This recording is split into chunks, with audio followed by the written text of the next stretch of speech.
Year 2, Part 8. Pat had gone to her secret field, seeking the refreshment of soul she always found there.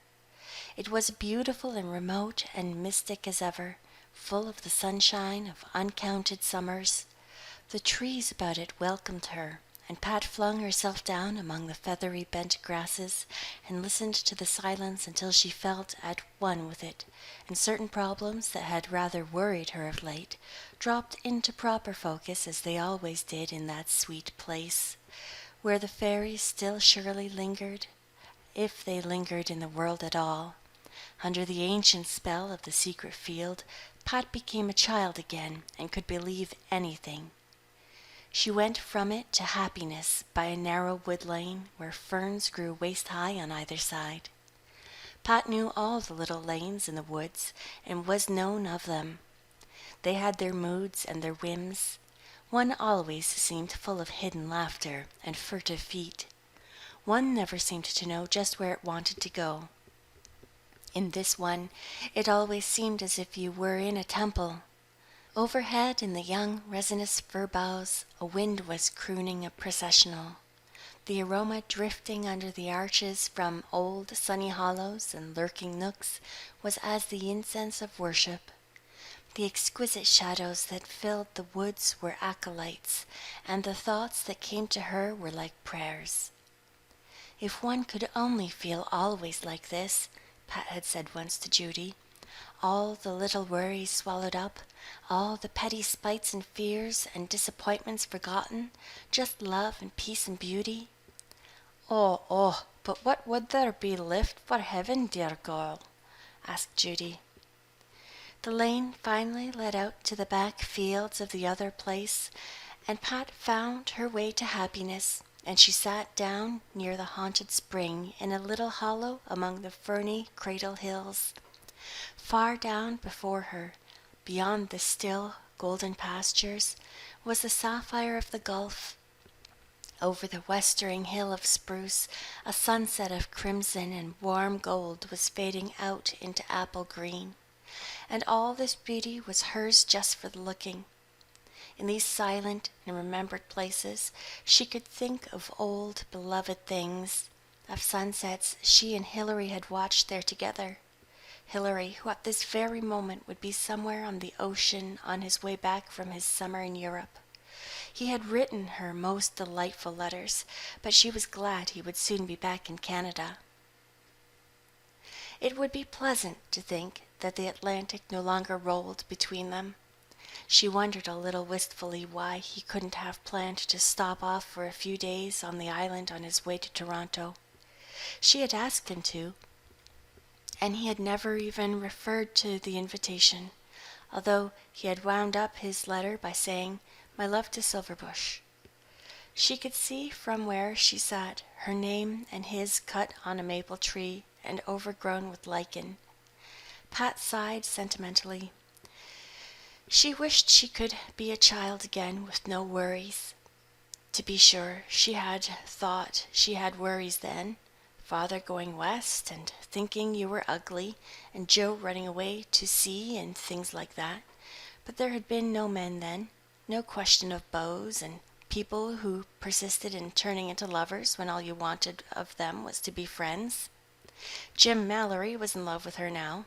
She had met him at a dance in Silverbridge, and, as Ray told Hilary in her next letter to him, he fell for her with a crash that could be heard for miles. He was a really fine fellow. Oh, that's something like now, said Judy. The first evening he came to Silverbush, Pat liked him terribly, almost as much as she liked Hilary and David. Ray told Judy she believed Pat was really in love, but Judy had grown pessimistic under repeated disappointments. "I've no great faith in it lasting," she said. Pat, when she left home that night, hardly knew herself whether she wasn't a little bit in love or not. Certainly, the look in his eyes, the touch of his fingers when he lingered to say good night under the enchanted moons, she hadn't felt like that since the days of Lester Conway. But her hour in the secret field and happiness cleared the matter up for her. No, liking wasn't enough. Little thrills and raptures weren't enough. There must be something more before she could dream of leaving Silverbush.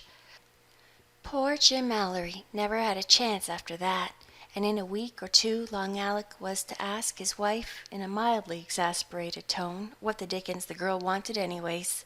Was nobody good enough for her? No, said Mother softly, just as nobody was good enough for me till you came, Alec. Fiddlesticks, said Long Alec, but he said it gently. After all, he was in no hurry to lose Pat. Ray was another of Pat's little problems. She had passed her entrance and wanted to go to Queen's, but just where was the money to come from? The crop was only fair. There had been some heavy losses in cattle. It was just barely possible to pay the interest on the mortgage this year. Dad wanted Ray to wait for another year, and Ray was taking it hard, but in happiness Pat decided that Ray must go. They would borrow the money from Uncle Tom, who would be quite willing to lend it. Long Alec had a horror of borrowing. It had robbed him of many a night's sleep when he mortgaged Silverbush to buy the Adams place, but Pat thought she could bring him round. Ray could pay back the loan in a year of teaching if she were lucky enough to get the home school. If not, in 2. Everything seemed feasible in happiness. If only Judy were not going to Ireland. But Judy was so set on it now that nothing could turn her from it, even if anybody could have been selfish enough to try. She meant to sail in November, and was already talking of passports and a new trunk. Sure, and I couldn't be taking my old blue chist. It's a bit old-fashioned. I took it to Australia with me, and then to Canada. But the times have changed since then, and a body must keep up with them. And I'll have to be getting a negligee too, it's like. There do be a pink silk one, with cherry blossoms all over it, marked down at Brenham's. Do you be thinking I'm too old for it, girls dear? The idea of Judy in a pink cherry-blossomed negligee was something nobody at Silverbush could contemplate with equanimity. But not a word was said to dissuade her. Pat assured her there was no longer any age in fashions. Yes, Judy was going. The fact must be faced, but it no longer blocked up the future. The winter would pass, the spring would come, and Judy would come with it. Meanwhile, she was not taking Silverbush to Ireland in her pocket.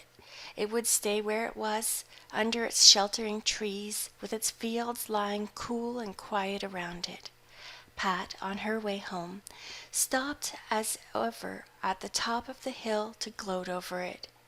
This house where her dear ones were laying asleep.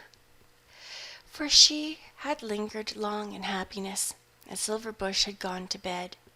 There was still a light in Judy's kitchen chamber. Judy was probably hunting through her book of useful knowledge for remedies for seasickness, though Uncle Tom had slyly suggested that her black bottle was as good as an old reliable as any. Pat was happy. In spite of everything, the autumn world was beautiful. Some of its days might bring purple gifts, some might bring peace, all would bring loveliness. "Darling Silverbush," said Pat, "how could anybody ever think of leaving you if she could help it?" She remembered how sorry she had been in childhood for the Jamesons of Silverbridge, a family who were always moving round. To be sure, they seemed to like it, but the very thought of such an existence made Pat shiver. Long Alec was horrified at first when Pat broached the idea of borrowing the money for Ray's year at Queen's, but she talked him round. It was beginning to be suspected at Silverbush that Pat could twist Dad around her little finger. Ray averred she did it by flattering him, but Pat indignantly denied it. "It would be of no use to try to flatter Dad. You know as well as I do, Ray, that Dad is impervious to flattery." Oh, there do be no such man," muttered Judy with a grin. Flattery or not, Long Alec yielded, and everything was soon arranged. Ray was wild with delight. "If I'd had to wait till next year, I'd have gone straight to the end of the world and jumped off. Emmy's going this year, and Dot Robinson. And you know we've always been such pals. And I'm going to study, Pat. Oh, I'm going to study? I know everybody says the Silverbush girls are lookers and popular with the boys, but have no brains. I mean to show them. Aunt Barbara says a girl doesn't need brains if she's pretty, but that's an idea left over from the Victorians. Nowadays, you've got to have brains to capitalize your good looks. Did ye be thinking that you're out for yourself, darling? Asked Judy. No, said Ray, one of whose charms was honesty. I saw it in a magazine. Oh, but I'm happy. Pat, darling, the world is only 16 years old today. And can't we have a party before I go? Of course. I've got that all planned out. Pat loved to give parties and welcomed any excuse for one. And this one, being a sort of send-off for Ray, must be a special one. We'll have it a week from Friday night. We'll have a platform built in the Silverbush for dancing and Chinese lanterns hung on the trees. Pat, how lovely! It will be like fairyland. Will there be a moon? There will. I'll see to that, promised Pat. Don't make too many fine plans, Sid said warningly. Remember, when you do, some of them go agley. Pat tossed a defiant brown head. What matter? I love making plans. I'll be making plans when I'm 80. Let's get right to work, Ray, planning out the eats. We'll have some of those new ribbon sandwiches Norma had at her tea last week. They're so pretty. Brown and golden heads bent together over recipe books. Delicious excitement began to pervade everything.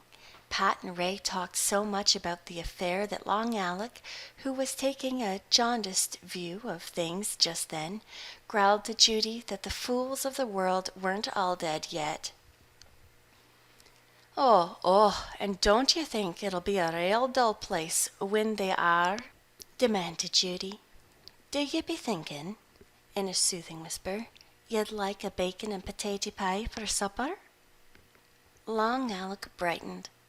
After all, crops might be poor, and you might be beginning to suspect that you had paid too much for the old Adams place, but Judy's bacon and potato pies were something to live for, and girls were only young once.